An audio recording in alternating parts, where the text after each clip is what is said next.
Let's go ahead and call the Admin and Finance Committee to order.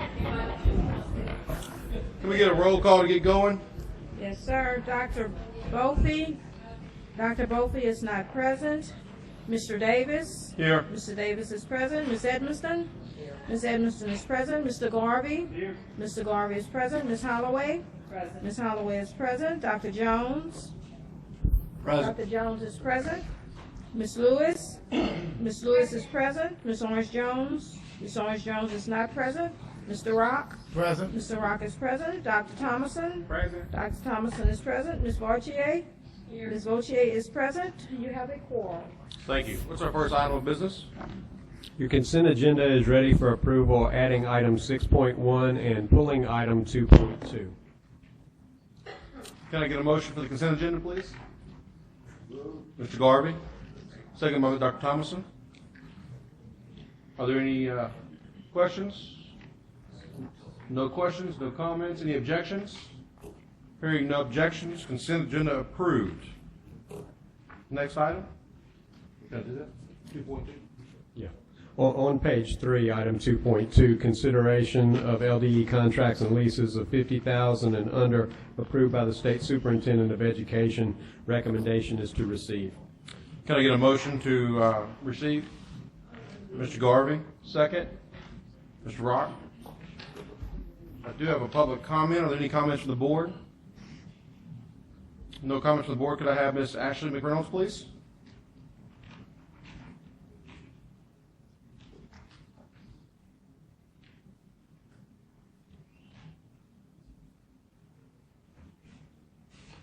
Good afternoon. Good afternoon. I'm Ashley McReynolds. I'm a parent of a child with disability here in East Spanish Parish. I wanted to specifically talk about one of the contracts. It's a $30,000 contract to support development of alternative tests and testing accommodations. It's sort of a bigger picture than just this particular contract, but actually raises a bigger question of alternative assessments and funding and IDEA funding and how it's being used.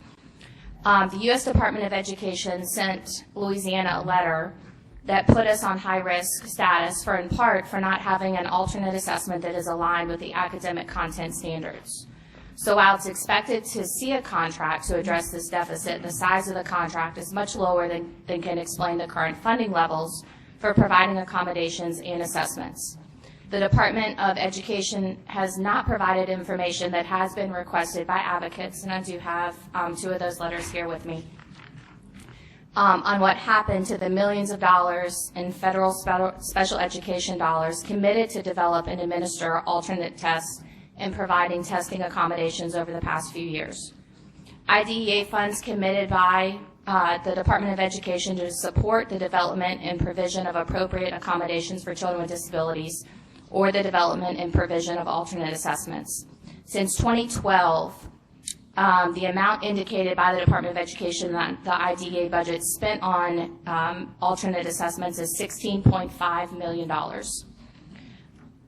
Like I said, there's been at least 3 requests made to figure out sort of where all this funding is going after we were put on high-risk status.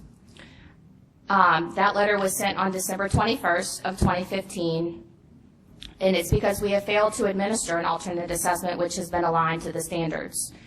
The Department of Education has stated that the alternate assessment could not be developed because state standards were changing. However, assessments for students without disabilities have been developed to align with whatever state standards were in place at that time. Louisiana also joined a national consortium in the spring of 2015 that is working on an open source assessment system that's being paid for by a grant from the U.S. Department of Education, which raises questions of whether the department made financial contributions to this consortium since they spent $4.8 million that year according to their IDEA budget. So I have 2 requests. One, that you require the Department of Education to report on every dollar spent related to the alternate assessments back to fiscal year 2012. $16.5 million in federal dollars have been spent, but we still do not have an alternate assessment aligned with state standards. So where is all this money actually being spent? And my second request, like I said at the last BESE meeting, was what is the plan for special education? What are the priorities of the Department of Education? There is no clear vision. I've asked the department this question but have not gotten an answer. Instead, I and other advocates are forced to piecemeal together bits and pieces of information as they trickle out. Thanks. Thank you for your comments. Do you have any comments from the board? Yeah. Ms. Evanston? Go ahead. Ms. Loche? Yeah. Thank you, Mr. McCarroll, but this is at least, I guess, the second, third, or fourth time that I've heard these same requests or comments. And I think something that we had discussed yesterday would be very helpful, I know, to me personally, and maybe to others as well. I would like to request to put on the agenda then for our next meeting, I'd like to see the IDEA funding for this coming fiscal year. I'd like to see the budget. So whatever the total amount is for the 16-17 school year, the amounts of money which are direct flow-throughs through a formula to the school districts, then the admin and set-aside monies, and what is budgeted for each item under those. And I think if we can do that, and I'll get a clearer picture of where all of that money is going to in concept, then I think that will answer the questions that have been raised consistently, rather than looking at an individual contract. It's very hard for me when I'm looking at, well, here's a $30,000 contract, and it's going to be part of this money, part of this money. Whereas I would like to look at it from a different point of view, Superintendent, if we could see the IDEA and the Title I and the AG funding, to just look at the budget as a whole, formula money passing through to the districts, and then what those set-asides are going to be for what purposes for the course of this year. And I think everyone's questions may be answered if we do it that way. Thank you for that. It's totally fine. Superintendent, you want to No, while we're here. Ms. Evanston, do you have anything you want to add to that? Go ahead and address that, John. My question is a different one. Okay. Okay. And I don't have any more questions for Ms. McReynolds. First of all, I think it's a great request. I am looking forward to a chance to explain all of this. However, I'm going to repeat myself regarding the overall framing insinuation. There is an insinuation in all of this that the Department of Education has been derelict in providing alternate assessments and had a $16.5 million contract. Let's be very clear what has happened in the past 5 years. The Department of Education, as we have explained multiple times, did have a plan to join a national consortium. That plan was well published. Did have a plan with a contractor to develop an alternate assessment according to a long-standing plan to adopt the Common Core standards. That whole plan was disrupted through, whether one thinks the outcome was the right one or not, a process that we are all have become very familiar with and had to be reset all over again. And there were entire pieces of a relationship with the vendor that you're citing, Ms. McReynolds, that were then severed, that was ended. So there wasn't the big spend on alternative assessment that anybody is saying that there was. There is now that the standards have been settled, we're developing alternate standards. You have to have the traditional standards before you have the alternate standards, and we're doing that. We will be spending money this year on developing the alternate assessment, now the standards after they're developed, and we'll be spending IDEA money on that. So I think Ms. Voce is right to ask for just a listing of how is the money spent on IDEA. I hope that clears that up. But in terms of being on high-risk status, as we explained 1,000 times to the Department of Education, there's nothing that we in the Department of Education here can do about a shift in standards. And when the standards shift, as they did by way of the legislature, we're just going to have to change the standards, the Law 1 assessments, and then change the Law 1 IDEA spending. So we'll do all that. We'll bring the, but this process is proceeding according to plan. With respect to this contract, there's not a comparison between this contract and a $16.5 million. This is just a consultant to help set up the standards development process, as now is necessitated by the process. So we will come with all of that, and I think it's important that we do that so that we can all kind of get on a level playing field and resettle around an earnest attempt to gather the pieces of what is a very complex picture. Thank you for that. Dr. Jones, you had a point? Yeah, shifting gears a little bit, can I ask a question about a specific contract that's listed in here Of course. on page 5? The one for Schoolworks LLC for $13,360 to formally evaluate applications from eligible entities seeking to become local charter authorizers. And I note that that started on April 1st of last year and ended on March the 30th of this year. Did we pay $13,360 for something that didn't happen, or? We approved that contract. If somebody wants to speak to that, they're certainly welcome to.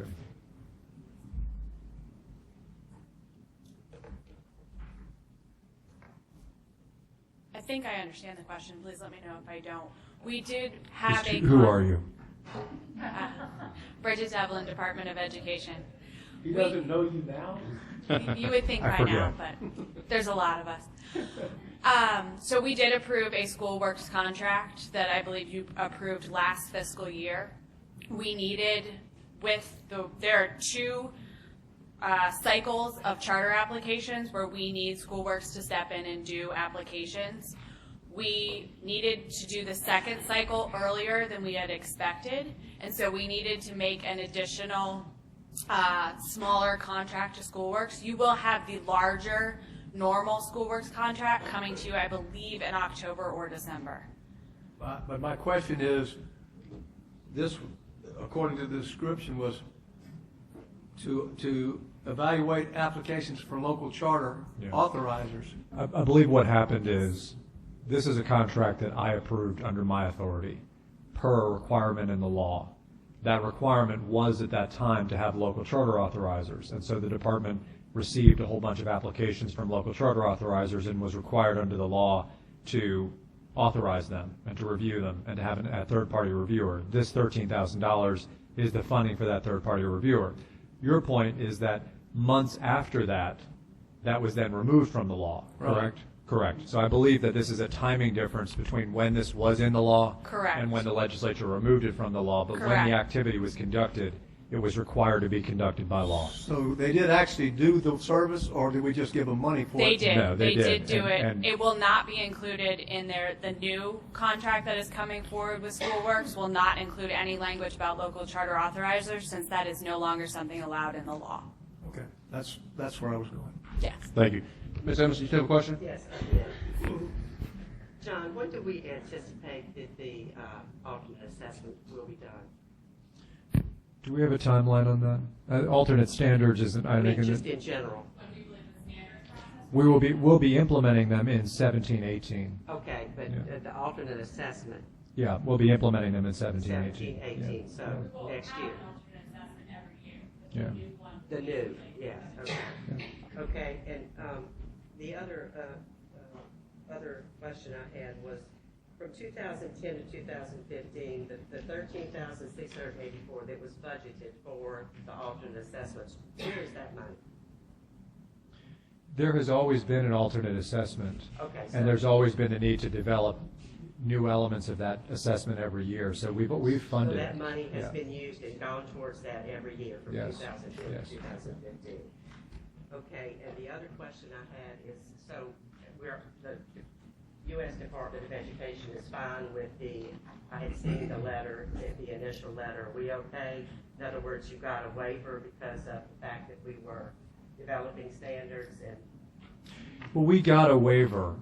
They placed us on a monitoring status Okay. because, unlike other states, we had this, brouhaha that created the need for a standards review and such. So they gave us a waiver from the No Child Left Behind law, and they said, but your waiver can only last for a year, and it's conditioned on you working on the issue that you're describing.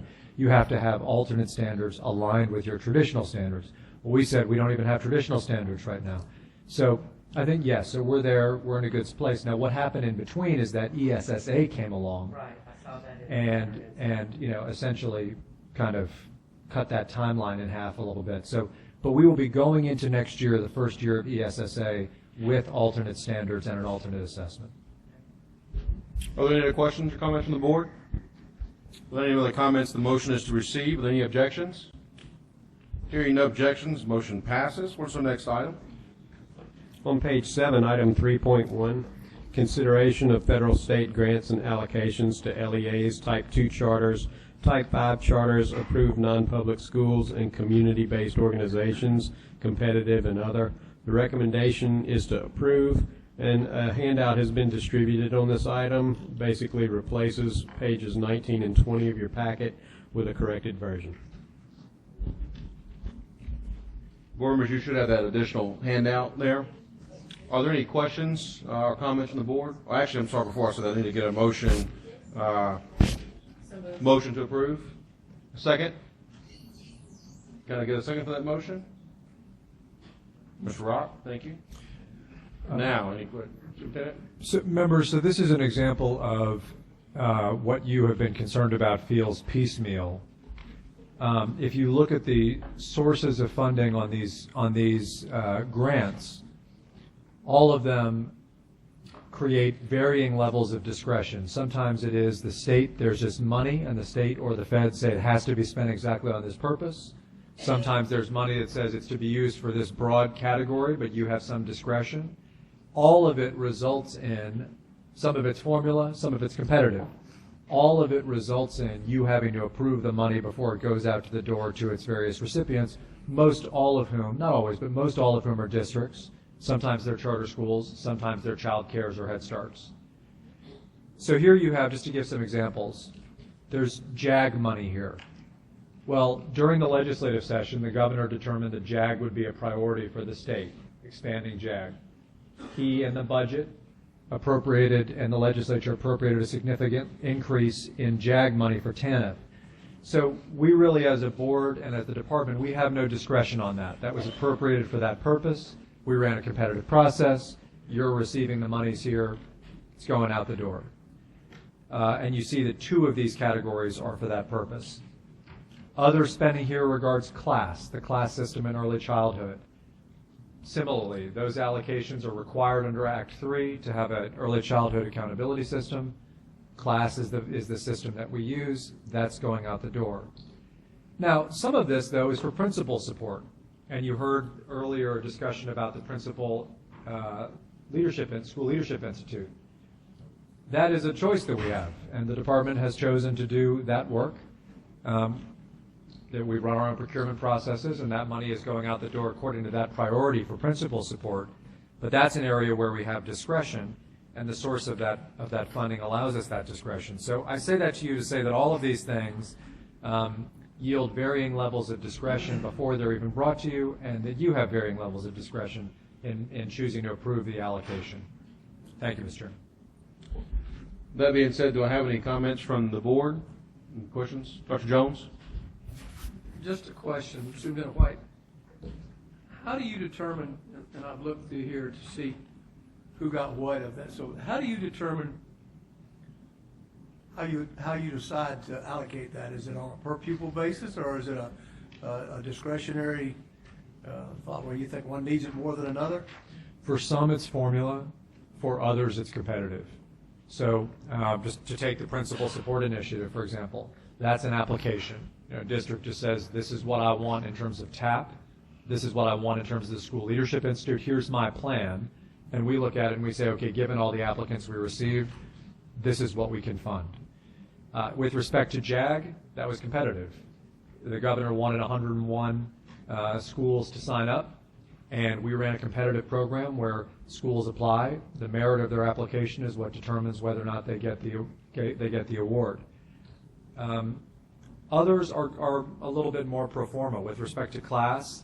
That's being done in every parish in the state. So, it just depends on the funding stream, and it depends on the use. So do you do these evaluations of the competitives in-house, or do you contract out for somebody to do that for you? It depends. It depends. Almost always it's in-house. Are there any other questions from the board? Dr. Jones, let me say one more thing. With federal monies, typically the parameters for how you run your competitive grants are much more prescribed than they are for state grants. So, for example, on 21st Century, you have a very tight parameter as to how you can run that program, and you typically end up with a lot of disappointed people.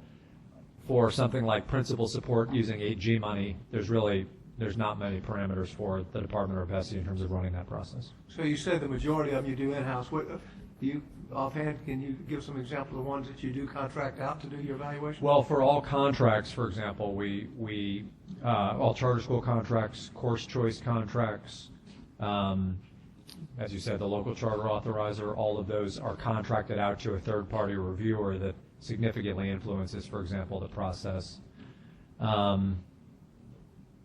There are requirements regarding testing for having outside evaluators called a technical assistance committee that plays into that process. Those would be the examples that I could think of. Okay, thank you. No other comments? The motion is to approve. Do I have any objections to that motion?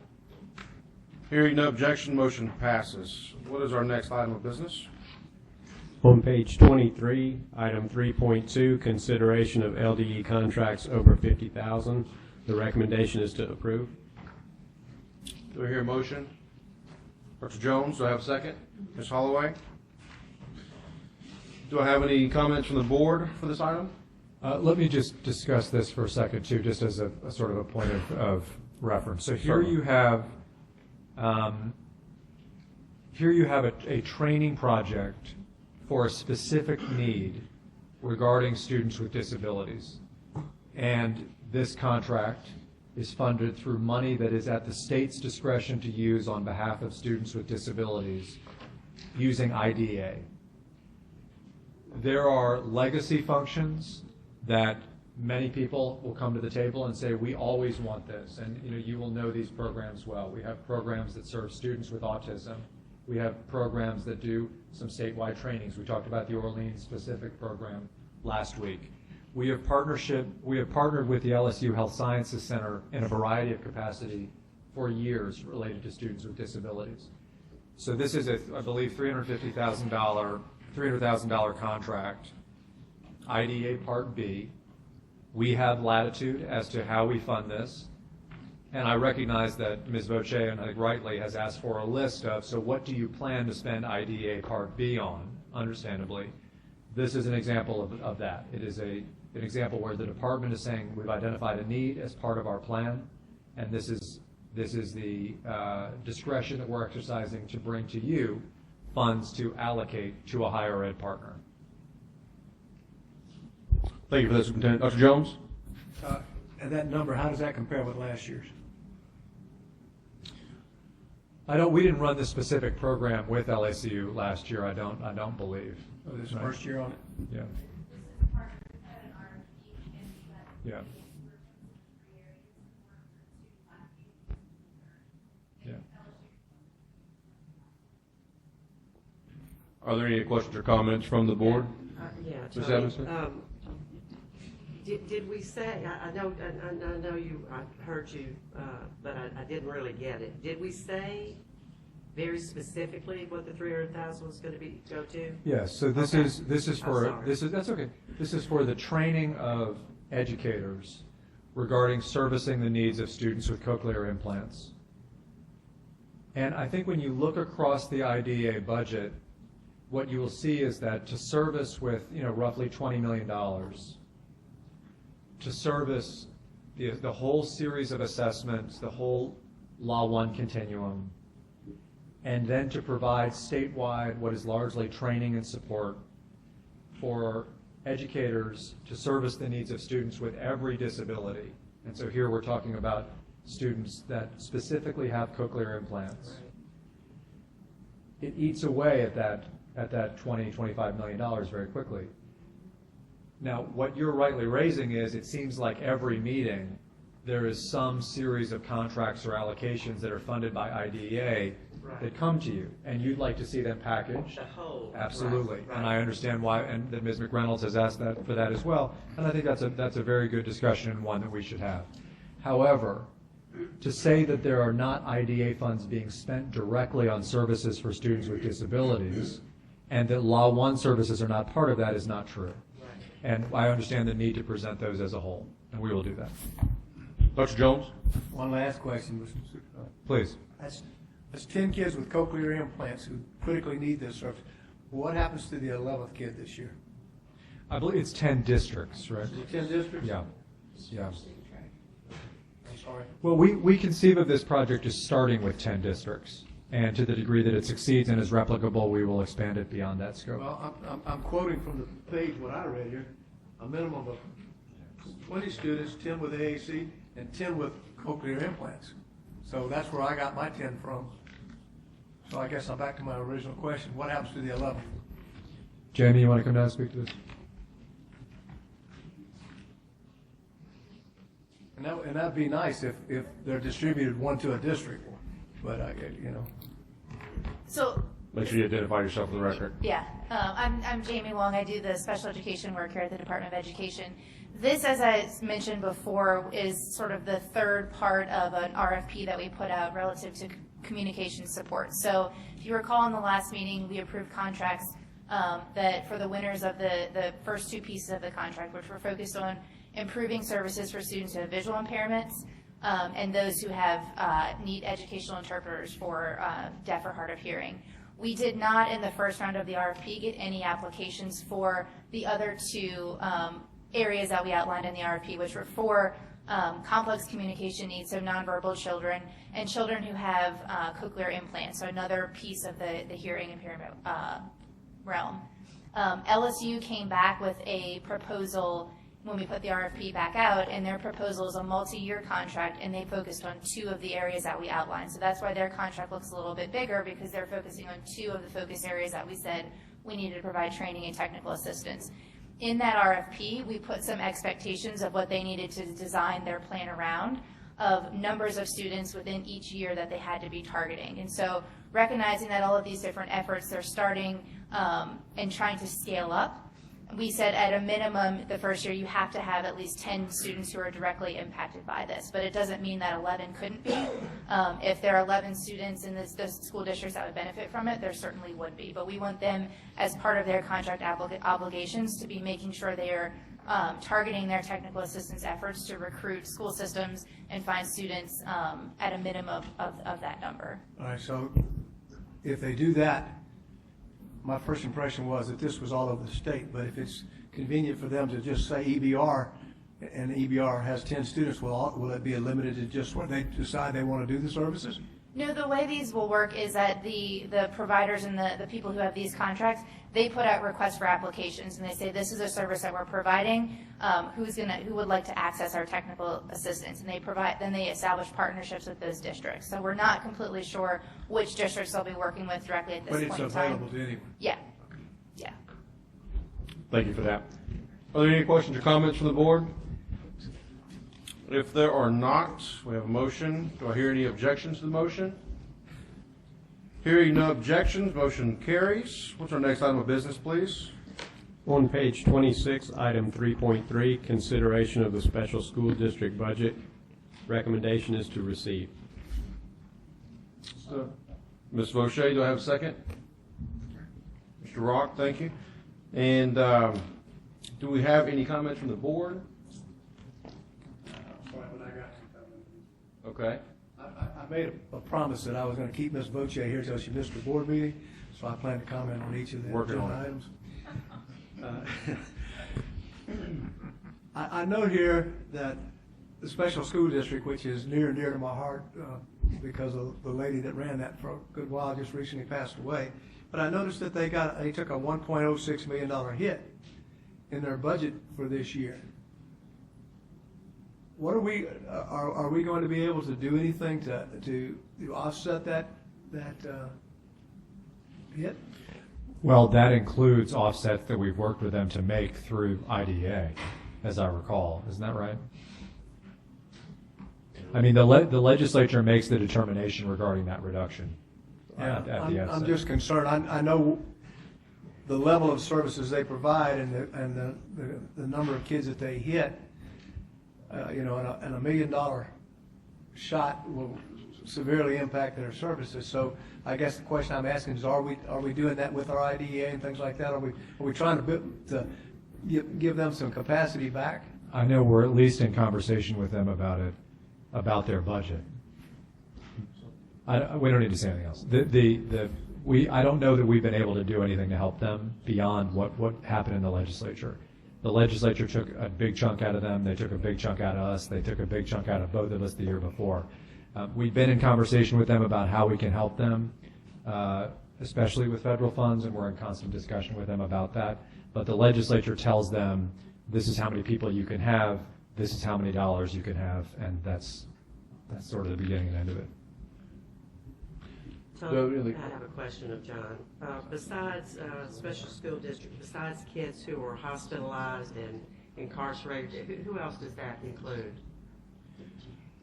That, for the most part, that's the... Yeah, the special school districts, kids in the juvenile justice system, they serve orthopedically, a set of orthopedically impaired kids as well.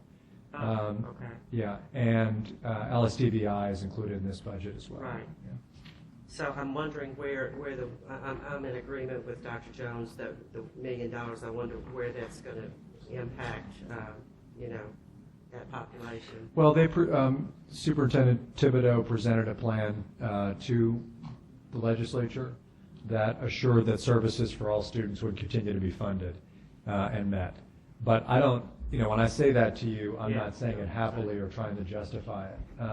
The cuts across the board to people with disabilities in this budget were significant, and the SSD was a part of that.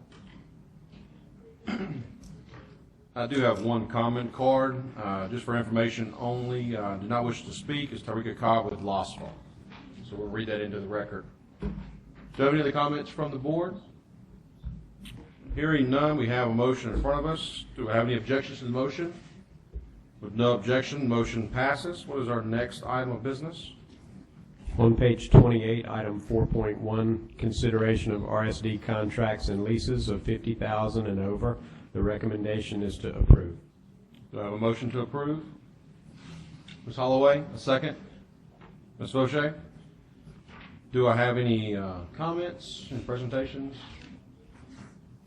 None. Do I have any, with no comments, no objections, motion passes. Next item. On page 43, item 4.2, consideration of the 2016-2017 budget for the Recovery School District. Recommendation is to approve. Do I have a motion to approve? Dr. Thomason, a second, please. Dr. Rohr? Do I have any discussion from the board? With no Ms. Holloway? I have no discussion, but I'd like to make another motion. Okay. It relates to this budget with the charter, the transition. And as a board, we hear the report in New Orleans. However, I feel it's important that the report is given here at BESE for all board members to hear. And so in saying that the board add the following stating items to the School Innovation and Turnaround Committee agenda. Hey, let's actually, so this is not tied in directly, and correct me if I'm wrong, but we can approve, we have a motion to approve this budget, and then we'll hear that motion with a proper second, okay? So the motion before us now is to approve the Recovery School District for 16-17. If there's no other comment on that, do I hear any objections to that approval? With no objections, that motion is approved. Now please introduce your motion. Okay, my motion is that the board add the following standing item to the School Innovation and Turnaround Committee agenda, and is to consider consideration of a quarterly update report regarding the status of the transition of the schools in the Recovery School District to the Orleans Parish School Board, with reporting months of March, June, August, and December. Okay. Do I have a second for that motion? I second. Ms. Edmiston? Is there any discussion on that motion? Dr. Jones? Could I get a little clarification of exactly what we're trying to do with this? Correct me if I'm wrong, but it's to get a report back from the RSD on the transition back to OPSB rule. Correct. So we're going to put that on the School Improvement Turnaround Committee for future meetings on a quarterly basis? Is that what we're saying?